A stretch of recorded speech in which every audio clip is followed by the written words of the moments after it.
Let's talk about triangulation. My name is Sydney Turcotte. I'm a betrayal trauma recovery coach and expert. Let's get into it.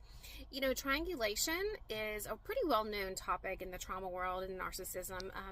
And I want to talk about, what it feels like to be in the triangle and not really understand what's going on.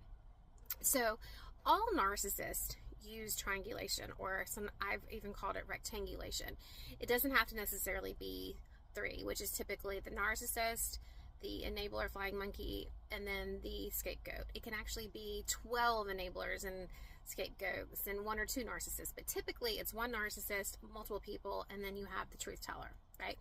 So, and the reason why these people are called in is because they have to maintain the illusion, the lie, at all costs.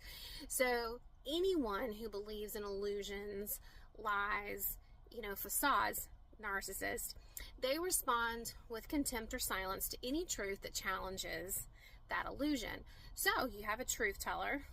What happens?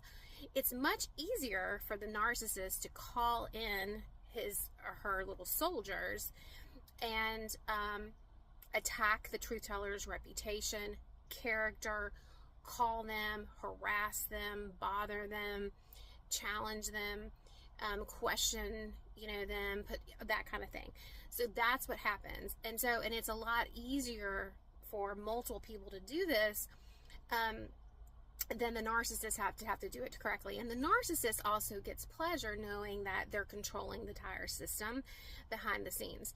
And what you can do is, if you've ever wondered more about this, think about situations within your own family system, within your own social network, where maybe you were asked to believe something or do something on someone else's behalf and you didn't know or understand the other person's side of the story.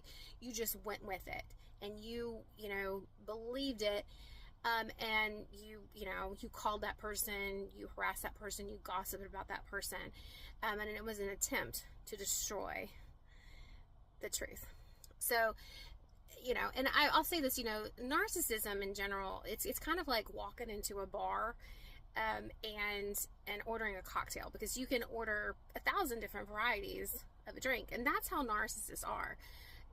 A lot of times people like to say, oh, he's this or she's this certain type of narcissist, but they all can be different and they all can have different flavors. And a lot of these types of narcissists, they actually almost specifically use only triangulation. All narcissists use triangulation, but some of them really use it almost exclusively.